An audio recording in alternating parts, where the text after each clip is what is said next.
प्रधानमंत्री नरेंद्र मोदी के 9 साल के कार्यकाल के बाद लगातार भारतीय जनता पार्टी की ओर से उनकी उपलब्धियां अलग अलग जगहों पर गिनाने का काम किया जा रहा है। और आज झारखंड में केंद्रीय राज्य मंत्री बीके सिंह भी पहुंचे थे और उन्होंने इस प्रेस कॉन्फ्रेंस में एक बात कही, जहां पर उन्होंने कहा कि जनता जो है वो कई सारे विकास के काम भूल जाती है, जिसको लेकर के कई पत्रकारों ने उनसे सवाल भी पूछे थे।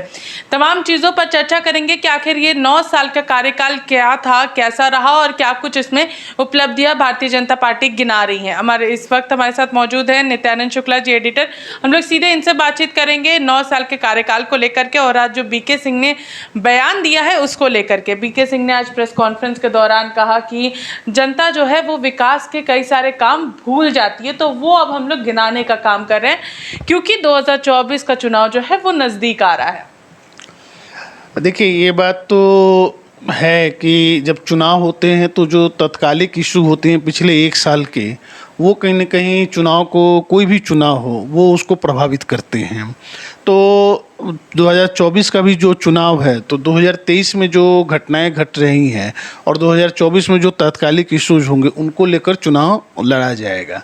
लेकिन साथ में एक चीज़ होती है कि जो भी सरकारें हैं, आज हम आज़ादी का अमृतकाल मना रहे हैं, 75 साल हम लोग को आज़ाद हुए हो गया। तो भारत का विकास क्या है कि कोई भी देश हो चाहे किसी का, वो एक निरंतर प्रक्रिया होती है। तो हम लोगों ने 75 साल में बहुत सारे कदम चले हैं। हाँ, ये सही है कि हमें जो अपेक्षित था कि हमें जितना विकास करना चाहिए था, जितना आगे जाना चाहिए था, हम उतना कदम आगे नहीं चल सके हैं।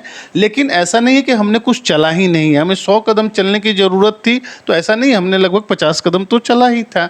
तो ये एक निरंतर प्रक्रिया है और डिपेंड ये करता है कि कोई भी सरकार का जो हेड होता है उसका ऊपर ये डिपेंड करता है कि आपके जो विकास की गति है वो पैरामीटर पर किसी में थोड़ा ज़्यादा होता है, किसी में थोड़ा कम होता है। लेकिन हम ये कहें कि कोई भी सरकार ने कुछ नहीं किया है तो ऐसा नहीं होता है, और कुछ सरकारें ने सारे अच्छे काम किए हैं ऐसा भी नहीं होता है।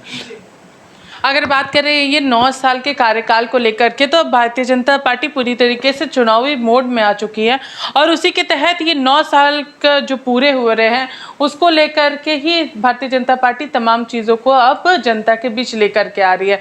एक माध्यम जो है वो केंद्रीय राज्य मंत्री बन रहे हैं यहाँ पर। नहीं, देखिए क्या है कि हम बताएं ना कि अब चूँकि जब 2013 में जब नरेंद्र मोदी को प्रधानमंत्री का कैंडिडेट घोषित किया गया था बीजेपी के द्वारा, तो उस समय की जो स्थितियां थी 2023 में वो स्थितियां नहीं हैं। कहने का मतलब ये होता है कि हर आदमी का, देखिए, एक पीक टाइम होता है, उनकी बातों का इम्पैक्ट जो जनता में होता है उसका एक इन्फ्लुएंस होता है। दूसरी बात ये है कि कहीं ना कहीं 10 साल के बाद अब जनता को अपनी बात पहुंचाने के लिए, अब क्या है कि जनता अब आपको सुनने के लिए नहीं तैयार है, अब आपको हिसाब देना है। क्योंकि आप 9 साल से सत्ता में हैं और अगले साल आपको चुनाव में जाना है, तो आप सत्ता में जिन बातों को लेकर आए थे, तो आपको उस समय की जो तात्कालिक सरकार थी उनके विफलताओं को बताकर और हम क्या करेंगे वो लेकर आप आए थे। लेकिन अब आपको ये बताना है कि हाँ, हमने 9 साल में क्या किया और उसे लेकर जनता के बीच में जाना है। तो दूसरा, आदमी की जो पॉपुलैरिटी होती है, आज से 10 साल पहले 2013 में लोग जब उनका भाषण नरेंद्र मोदी का होता था तो सुनते थे बड़े ध्यान से। अब वो जो चीज़ें हैं वो कितनी लोगों में अब पकड़ अभी तक बनी हुई हैं, ये एक देखने की बात है। तो बात सही है कि जनता को आप क्या किए हैं। ठीक है, जनता के लिए हर सरकारें करती है और इस सरकार ने भी बहुत कुछ किया है, इसको डिनाई नहीं किया जा सकता है। लेकिन जनता के पैरामीटर पर, जनता की नज़रों पर, तो जनता को एसेस करना है और उसी आधार पर वो 2024 के इलेक्शन में वोट देंगे। तो ये चीज़ तो पार्टी को, बीजेपी को अब लग रहा है कि नहीं, जनता को उन चीज़ों को बताने की ज़रूरत है।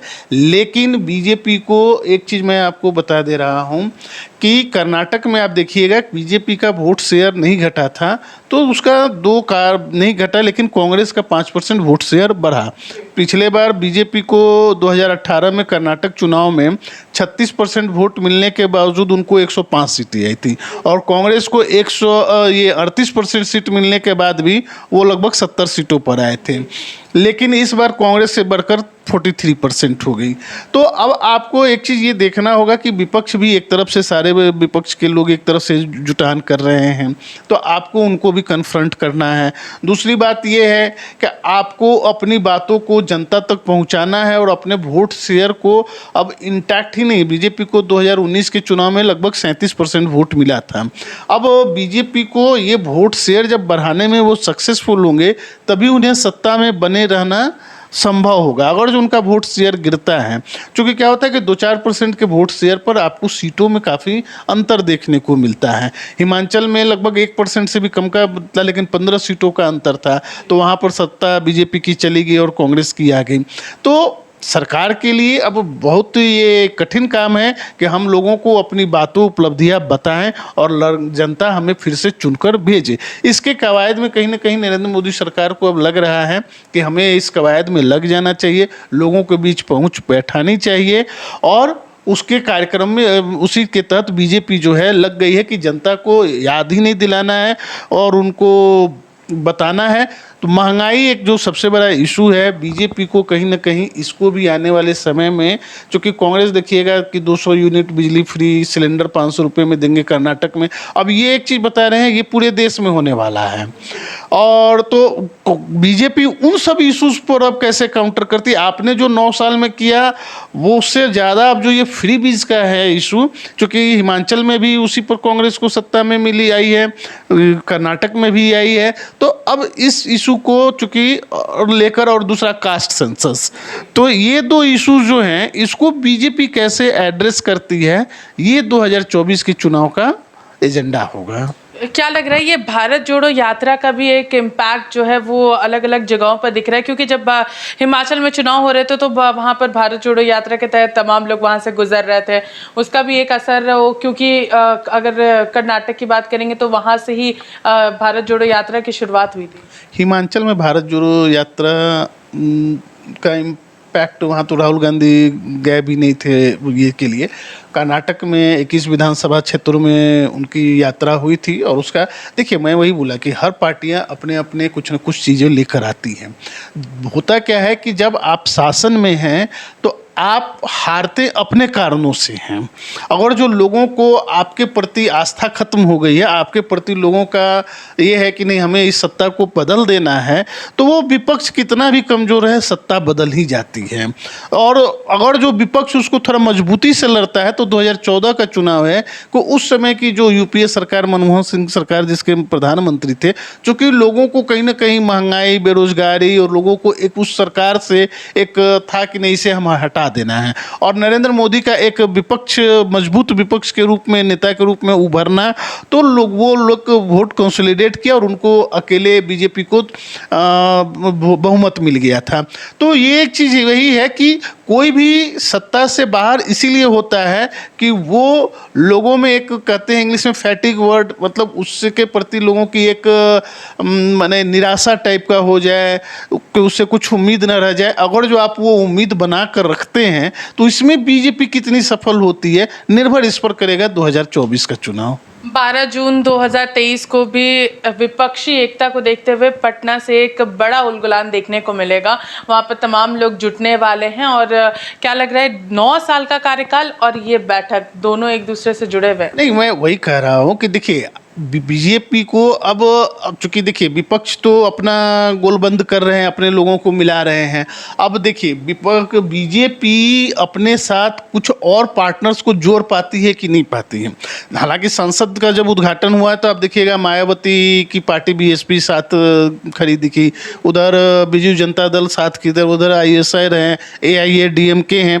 तो बीजेपी अपना कुनबा कितना बढ़ाता है, क्योंकि बीजेपी के लिए अभी को जो स्थिति है बहुमत पाना, अभी के स्थिति में मैं नहीं कह रहा हूँ कि नहीं पाएगी या पाएगी, लेकिन अभी के स्थिति में बहुमत पाना उतना आसान नहीं होगा जितना मतलब वो 2 बार पा चुके हैं। तो उनके साथ ये निर्भर करता है कि वो अपना कुनबा कितना बढ़ाते हैं, कितने लोगों को जोड़ते हैं। क्योंकि क्या है कि जब युद्ध होता है तो लड़ाइयाँ तो दोनों तरफ से तैयारियाँ दोनों तरफ से होती है। जो टेक्निकली और वारफेयर में स्ट्रेटेजिकली और अपने रिच पहुँचाने में जो ज़्यादा सक्सेसफुल होती हैं उनको सफलता मिलती है। तो ये चीज़ें जो है विपक्ष भी अपने योजना में लगा हुआ है, बीजेपी की क्या योजना है अभी वो खुलकर सामने नहीं आ रही है। ऐसा नहीं है कि बीजेपी बैकडोर कोई इस पर काम नहीं कर रही है, बीजेपी भी बैकडोर काम कर रही है। अकाली दल उनसे छूट गया था, अकाली दल भी पार्लियामेंट के उद्घाटन में साथ आया है, तो बीजेपी भी ऐसा नहीं है। मायावती का एक जो ऐसा फैक्टर है, चूंकि विपक्ष भी जो है